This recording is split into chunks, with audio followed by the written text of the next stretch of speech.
Welcome to Chillin' 101. We hope this video helps. You may see an empty top bar because the menu bar is simply hidden. Press Alt to reveal menus momentarily. Once visible, move quickly to the View menu and open Toolbars so you can restore the persistent bar. This first step confirms the UI still contains the menus and prevents frantic guessing. Make sure to note whether the option is called Menu Bar or grouped under Standard so you'll know what to enable in the next step. With the Toolbars dialog open, enable the menu bar or the standard toolbar by checking its box. This converts the temporary Alt reveal into a persistent visible bar. If you don't see a menu bar entry, go to Tools, then Customization, and locate toolbars to add or reset the menu set.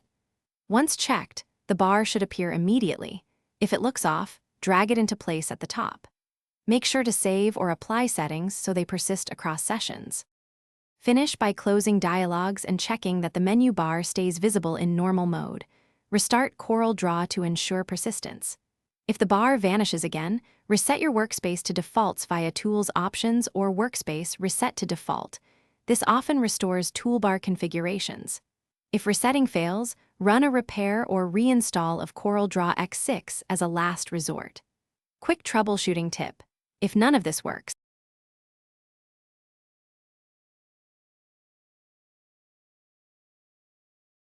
Thanks for watching. Consider subscribing if we helped you.